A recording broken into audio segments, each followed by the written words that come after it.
gente, tudo bem com vocês? Espero que estejam todos muito bem por aí. Aqui é a Rê e hoje eu venho com esse vídeo 2 em 1, em que eu vou dar pra vocês duas indicações de livros no mesmo vídeo sobre duas leituras que eu fiz agora no comecinho do ano de mulheres muito diferentes, que vivem vidas muito diferentes umas das outras, mas que me ensinaram e me inspiraram muito no começo desse ano.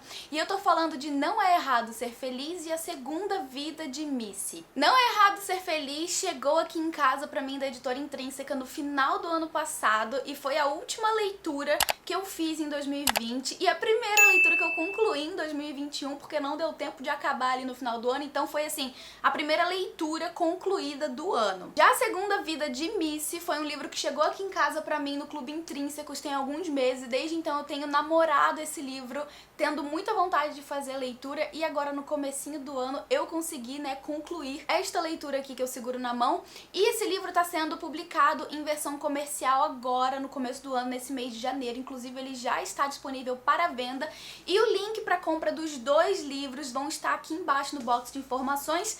Já que eu seguro a capa da edição do Clube Intrínsecos, eu vou deixar aqui a capa comercial para você entender aí qual que é a capa que você vai encontrar quando for procurar por A Segunda Vida de Missy. Tá, eu comecei o vídeo falando que cada um desses livros vão falar sobre mulheres muito diferentes e ainda assim muito inspiradoras, então eu vou começar falando sobre o primeiro livro que eu li entre esses dois, que é o Não É Errado Ser Feliz. Eu não sei você, mas pra mim já esse título, Não É Errado Ser Feliz, já meio que subentende, digamos assim, uma culpa que alguma pessoa carrega por tentar ser feliz. E é exatamente isso que a história vai trazer aqui nesse livro. A gente conhece a Evie, que é uma mulher que, assim, depois de muito tempo, juntou forças, reuniu força e coragem pra finalmente abandonar o seu marido e pedir o divórcio, e viver a sua vida independente. Só que no dia em que ela tá fazendo isso, em que ela tá abandonando o marido, ela recebe uma ligação avisando que ele sofreu um acidente de carro gravíssimo que acabou levando ele à morte. A Evie mora numa cidadezinha costeira do estado do Maine, aquele tipo de cidade pacata em que todo mundo se conhece, sabe? Todo mundo sabe da vida de todo mundo.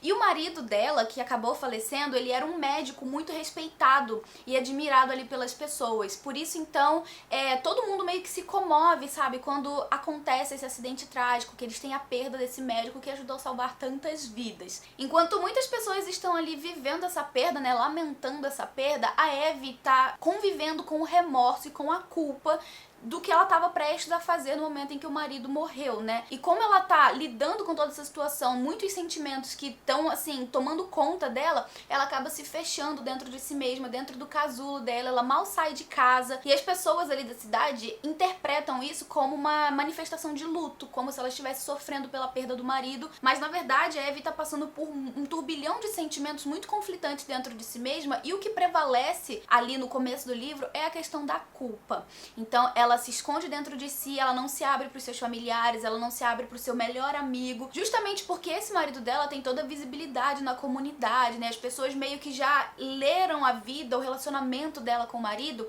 e já tomaram as suas próprias interpretações daquele relacionamento como sendo algo muito saudável, algo muito bom, o que não é de fato, a visão da Evie do próprio casamento. Tanto é que ela estava prestes a abandonar o marido quando tudo aconteceu. Como eu falei, a Evie tem um melhor amigo pra quem ela ainda não se abriu com relação a esse assunto, e ele mesmo tá interpretando todo o sofrimento dela como uma espécie de luto, como ela está sofrendo pela perda do marido. E esse melhor amigo dela também tem um melhor amigo de infância, que é um jogador de beisebol, que tá enfrentando, assim, o pior pesadelo que um atleta poderia enfrentar, que é não conseguir mais jogar. Ele é um arremessador muito famoso, muito conhecido e muito competente, que de uns tempos pra cá não consegue mais desempenhar o seu papel, a sua função da forma como vinha fazendo desde então. Toda a situação do Dean, que é o jogador de beisebol, criou assim um grande burburinho na imprensa dos esportes. Ele tá sendo realmente assim visto como uma espécie de caso perdido, porque ele não consegue mais desempenhar o seu papel dentro do esporte. E o amigo, que é o Andy, ele acaba sugerindo que o Dean vai passar um tempo ali no Maine, que ele saia da loucura de Nova York, dos holofotes, vai passar um tempo no interior mesmo pra, sabe, sair dos holofotes, se reconectar consigo mesmo, enfim, né, sair dessa loucura. Ele vai acabar então aceitando essa sugestão do amigo e ele vai passar então a morar numa casa anexa à casa da Eve. A partir de então, a Eve e o Dian vão começar a conviver ali, né, muito próximos um do outro, e eles vão começar a desenvolver uma amizade com base num acordo de que eles não vão conversar sobre o passado. Ela não vai falar sobre a situação dela com o marido e ele não vai falar sobre a situação dele com o beisebol. A gente vai vendo ali ao longo da leitura que isso meio que vai sendo quebrado aos poucos conforme essa amizade vai se desenvolvendo, e a gente vai percebendo também como cada um dos dois vai aprendendo a lidar com as suas situações ali, né, ao longo da história. O livro todo passa em coisa de mais de um ano, assim, então tem todo um processo de aprendizado que esses dois vão desenvolvendo individualmente e também em conjunto. A Eve vai trilhar aí um longo caminho de se autoaceitar, se perdoar, voltar a ter confiança em si mesmo, voltar a ter seu próprio amor, sabe, o seu amor próprio, apesar, né, de todas as situações que estão envolvendo ali a morte do marido, apesar do que as pessoas podem falar a respeito dela, por estar nessa situação, né, de cidade pacata, de todo mundo se conhecer, ela vai trilhar esse caminho grande, tortuoso e penoso de, sabe, se olhar de outra forma e viver o seu verdadeiro eu, apesar das especulações que podem estar ali, né, no entorno dela, com todas essas pessoas que conhecem ela e o casamento dela desde muito cedo. Por outro lado, o Dian vai passar ali, né, um longo tempo também tentando aceitar que a vida é feita de ciclos e que um ciclo acabou de se fechar na vida dele, sabe? Essa questão de a gente aprender a abrir mão de algo que a gente gosta muito, algo que é a nossa paixão, que foi a nossa paixão por muito tempo, que, enfim, né, fez muito parte de quem a gente é.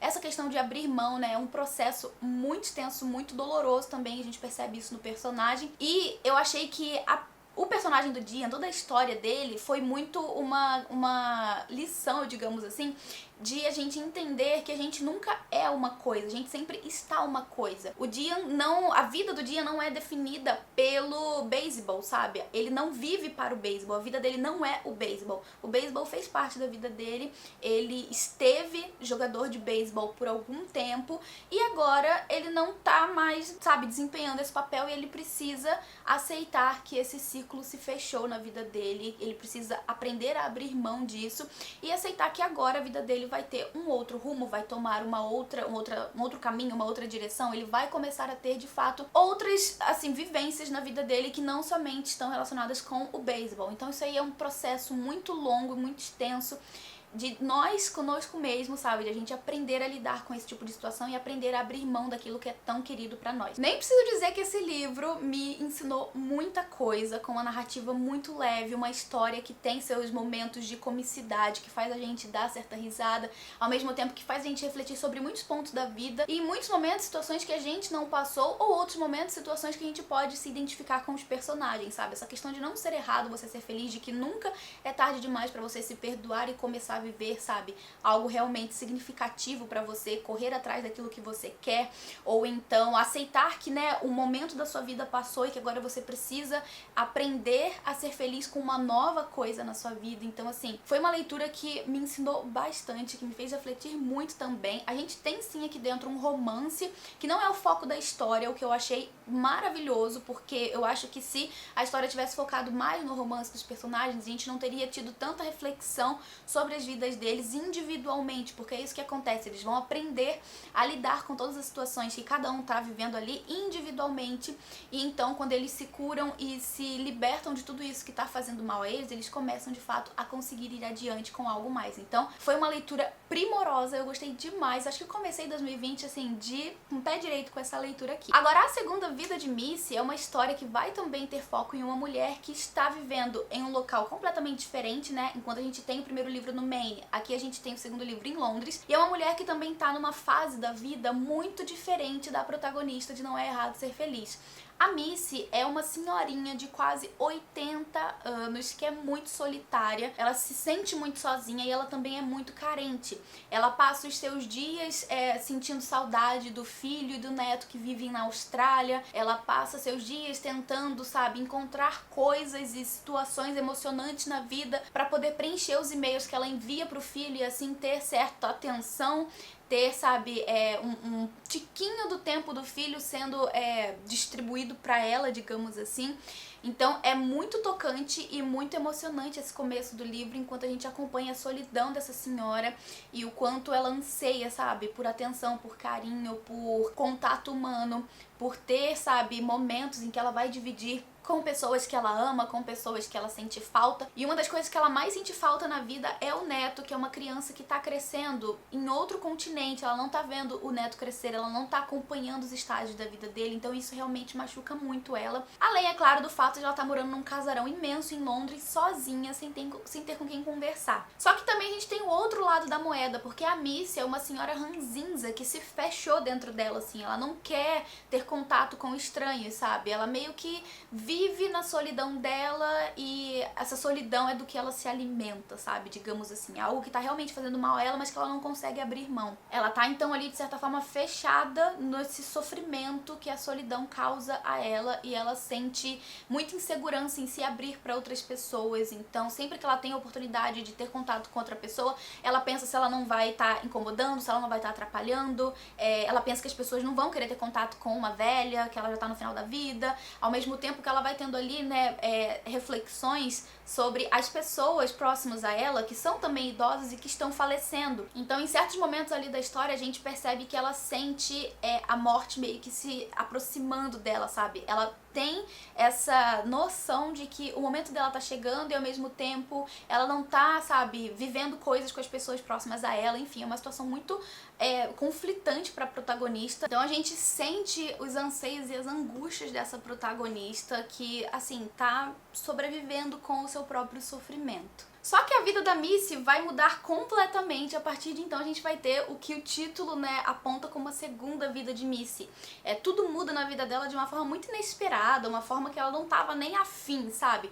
Muda com uma cachorra que entra na vida dela, uma cachorra que ela não queria, ela não gostava de cachorro, ela não queria ter que cuidar de cachorro, enfim, ela era muito avessa a essa ideia de ter essa cachorra, mas ela vai aparecer ali na vida dela em uma forma muito inesperada, assim como os vizinhos que vão meio que forçar a sua entrada na vida da Missy, que vão se tornar bons e grandes amigos. Então ela vai começar aí a interagir com essas pessoas e com essa cachorrinha, e ela vai começar a entender que ela pode encontrar amor, companheirismo, amizade, sabe, em pessoas que estão fora do seu círculo familiar. Claro que ela vai continuar sentindo falta da família que não tá mais próxima, do marido, sabe, das pessoas que são família dela, mas ela vai encontrar meio que uma outra família fora daquela família de sangue, sabe? E a partir daí que muitas coisas vão acontecer na vida dela. Ela vai descobrir que ela ainda tem muita coisa pra viver, que ela tem muita coisa pra oferecer ainda, mesmo que esteja, sabe, nos 80 anos. Então é aquela coisa de que ainda não é tarde demais pra você viver coisas incríveis, ainda não é tarde demais pra você se sentir útil, se sentir fazendo parte de alguma coisa, sabe? E eu amo essa mensagem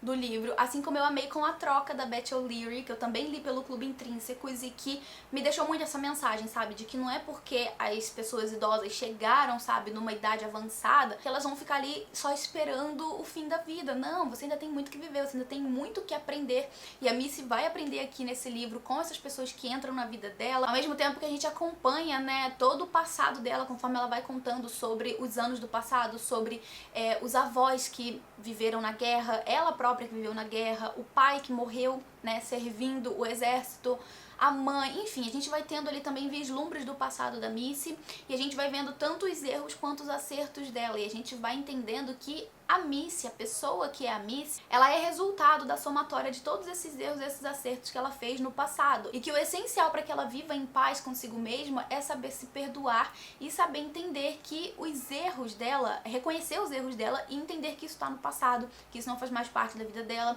que isso ajudou a moldar o caráter dela, fez com que, né, a vida dela tomasse determinados rumos, mas que não definem ela. Eles fazem parte, né, um pequeno pedaço de quem é esse todo, né, esse complexo todo da Missy. E junto com essas pessoas que entram na vida dela e essa cachorrinha, ela vai então aprender todas essas coisas e ela vai viver a sua segunda vida. Ela vai descobrir que a vida tem muito mais a oferecer a ela e que ela tem muito mais a receber quando se permite, sabe, se abrir e se chegar a outras pessoas, a ter uma troca com outras pessoas, a ter esses momentos de amizade, de companheirismo que a gente vê muito aqui no livro. Então foi mais um livro que me ensinou muito dessa mulher que também é outra protagonista muito inspiradora e muito forte de certa forma, apesar de ter as suas fraquezas. E, enfim, gente, é uma senhorinha muito cativante, apesar de bastante ranzinza em muitos pontos, porque sim, ela tem seus momentos de amargor com a vida, mas isso não define a Missy mais uma vez, isso faz parte de quem ela é. E conforme ela vai aprendendo e desenvolvendo mais sobre, né, quem ela é, sobre as pessoas próximas a ela, ela vai aprendendo a deixar esse lado dela de lado e vai aprendendo a abrir as portas para uma outra Missy que ela não sabia que existia dentro dela. Então, assim, gente, mais uma leitura super inspiradora. Então, como eu falei no começo do vídeo, duas histórias super inspiradoras de mulheres que vivem realidades muito diferentes, mas que têm muito a aprender e, nesse processo, a ensinar nós, leitores. Eu gostei demais desses livros. Eu diria que, assim, comecei o ano de forma maravilhosa lendo essas duas histórias e deixo aqui, então, essa forte recomendação pra você. Se você ainda não conhece esses livros, já coloca ele aí na sua wishlist. O link vai estar aqui embaixo no box de informações. Aproveita e adquire aí pra sua estante. Se você assina o Clube Intrínseco, está com esse livro na estante e ainda não leu, faça isso, aposte nessa leitura que eu tenho certeza que você vai adorar conhecer a Missy e aprender também junto com ela no processo. Se você também ficou interessado aí por Não É Errado Ser Feliz, como eu disse, o link vai estar aqui embaixo, adquira o seu, faça essa leitura que eu tenho certeza que você também vai aprender muito com esses personagens. Então era isso que eu tinha pra vocês hoje, pessoal. Espero muito que tenham gostado dessas recomendações. Comentem aqui embaixo o que vocês acharam do vídeo, o que vocês acharam dos livros, se você ficou interessado ou interessada em fazer essas leituras, se você já leu, o que foi que você achou, comenta aqui embaixo que eu vou adorar saber. Quero finalizar esse vídeo agradecendo a Editora Intrínseca por mais uma vez confiar e apoiar o meu trabalho. Quero também agradecer aos meus membros maravilhosos por todo o apoio de sempre, gente, vocês são incríveis, muito obrigada por tudo. Finalmente quero agradecer a você que ficou aqui até o final desse vídeo, muito obrigada pela sua companhia. Eu vou ficando por aqui, mas logo eu volto com mais vídeo novo, com mais indicação nova de livros pra vocês. Um beijo grande e até o próximo vídeo.